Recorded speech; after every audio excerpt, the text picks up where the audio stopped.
રાજકોટના પ્રિસ્કૂલના સંચાલકોએ મૌન રેલી કાઢી વિરોધ પ્રદર્શન કર્યું। રાજકોટમાં પ્રિસ્કૂલના સંચાલકોએ એક દિવસની હડતાલ પાડી। 3 મુદ્દાઓથી મુશ્કેલી પડી રહી છે। બીયુ સર્ટિફિકેટ, 15 વર્ષના ભાડા કરાર સહિતના મુદ્દા સાથે સરકારને માંગ। પ્રિસ્કૂલ ફાયર એનઓસી વગર એક પણ શરૂ નથી। પ્રમુખ બહુમાળી ચોકથી પ્રિસ્કૂલ સંચાલકો અને શિક્ષકોએ મૌન રેલી કાઢી। મારું નામ બ્રિજેશ પટેલ છે।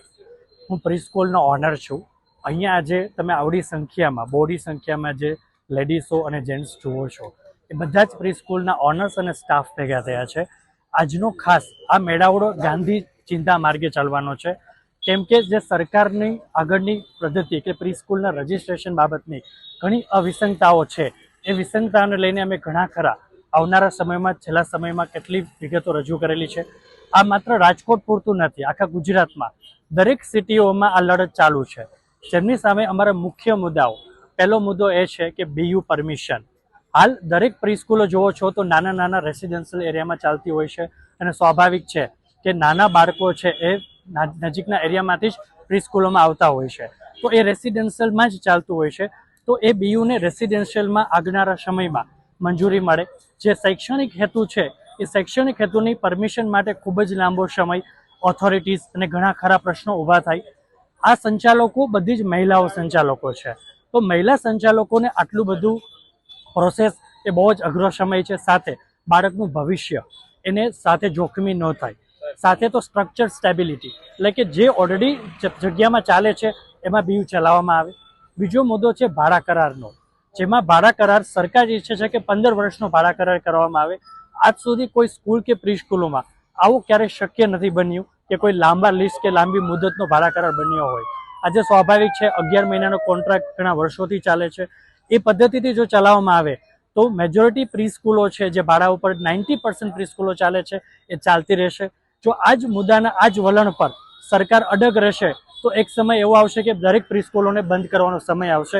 આ પ્રિસ્કૂલો સાથે અસંખ્ય મહિલાઓ, એટલે કે લાખોની સંખ્યામાં, માત્ર ખાલી ગુજરાત પૂરતો નથી, તમે જુઓ તો ગુજરાતમાં 5000થી વધારે પ્રિસ્કૂલો ચાલે છે, જેમાં એક પ્રિસ્કૂલની અંદાજિત 20નો સ્ટાફ ગણવામાં આવે તો લાખોમાં બેરોજગારો થશે।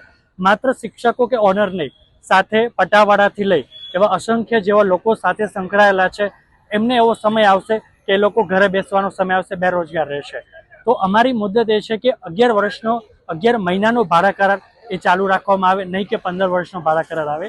સાથે એક મુદ્દો એ બી છે કે ટ્રસ્ટ રજિસ્ટર્ડ કરો। હવે આજે ટ્રસ્ટ છે એ એટલું સહેલું નથી રજિસ્ટર્ડ કરવું। મહિલા છે, મહિલાઓને આ બધું ટ્રસ્ટ રજિસ્ટ્રેશન પ્રોસેસ સાથોસાથ એ ટ્રસ્ટની સાથે દર વર્ષેના હિસાબો રજૂ કરવા। એક મહિલા તરીકે જોવા જઈએ તો મહિલાનું એક ખાલી માત્ર સ્કૂલ સંચાલિકા નથી, એ માત્ર મહિલા નથી, એ પોતે એક માતા બી છે, એ બહેન બી છે, અને ઘરના મોભી પણ છે। તો આ ટ્રસ્ટ છે એના નિયમોમાં ફેરફારો કરવામાં આવે, આ અમારી મુખ્ય માંગ છે। આ માંગને લઈને આવનારા સમયમાં ઘણા પ્રદર્શનો કર્યા છે અને આ પ્રદર્શનો ચાલુ રહેશે, જેમાં દરેક પ્રિસ્કૂલનો સાથ સહકાર છે। સરકારની સાથે અમે છીએ। અમે એવું નથી કહેતા કે અમારે રજિસ્ટ્રેશન નથી કરવું, રજિસ્ટ્રેશન કરવા દરેક પ્રિસ્કૂલો ઈચ્છે છે, પણ નિયમોને લઈને જે વિસંગતાઓ છે તો ફરી પ્રિસ્કૂલો સાથે એકવાર સાથે મળીને સરકાર બેસે, એની સાથે મુદ્દાઓની ચર્ચા કરે અને આગલા સમયમાં શું ફેરફારો થઈ શકે એના વિશેની આગળની ચર્ચાઓ ચાલે। હાલ તમે જે અમારી પાછળ જુઓ છો, આવડી બોડી સંખ્યામાં મહિલાઓ ખાસ કરીને ઉપસ્થિત છે, તો અહીંયાથી બાલભવનથી, એટલે કે રેસકોર્સના હેડક્વાર્ટરથી મહિલા પોસ્ટ હેડક્વાર્ટર સાથે આજે મૌન રેલી અમે પાડી છે કે સરકાર સુધી અમારો મેસેજ પહોંચે કે અમે શિક્ષકો છીએ, આજે મેનેજમેન્ટો છે, કોઈ એવા વ્યક્તિઓ નથી। આજે કદાચ ઇતિહાસમાં બહુ ઓછી વાર જોયું હશે કે રસ્તા ઉપર કોઈ શિક્ષિકાને આવા બન્યું હોય, અધરવાઇઝ આજે દરેક લોકો, કોઈ પણ વ્યક્તિ ગમે તે લેવલે હોય, એને પોતાનો એક શિક્ષક હોય જેનું અત્યાર સુધી એનું ગણિત ન શકે એટલું માન હોય। તો આજે શિક્ષિકાઓ ક્યારે રસ્તા પર આવી શકે જ્યારે આવી વિસંગતા ઊભી થઈ હોય, જ્યારે તકલીફો એટલી સહન કરવી શકતી હોય અને સરકાર છતાં અમને કોઈ પ્રતિક્રિયા ન આપતી હોય। તો આજ અમારી જે રેલી છે મૌન રેલી છે, ગાંધી ચિંતા માર્ગે અમે રેલી કાઢવાના છે, જે પોલીસ હેડક્વાર્ટર સુધી અમારા બેનરો સાથે કે અમારા કયા કયા મુદ્દાઓ પર તમારી સાથે ચર્ચા કરવી છે।